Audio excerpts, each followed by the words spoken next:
আমি সৌদি আরবে 2003 সালে যাই, মক্কায় গিয়েছিলাম, সৌদি আরব মক্কায়। আমি সেখানে গিয়ে 1500 রিয়ালের একটা বেতনে চাকরি করা শুরু করি। 1 মাস চাকরি করছি। কয় মাস?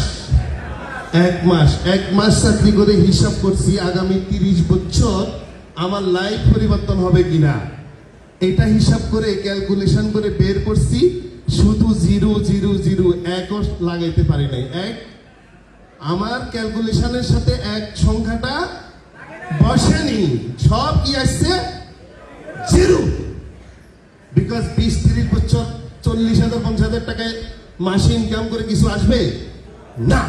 বাট ডিএক্সএন আমার লাইফ চেঞ্জ করেছে। কিভাবে দেখেন, 2006 ডিএক্সএনে যুক্ত হয়েছি, আজকে 2024। আমি 18 বছর এই কোম্পানির সাথে। আলহামদুলিল্লাহ, গর্ব করে বলছি 1,72,টা দেশ থেকে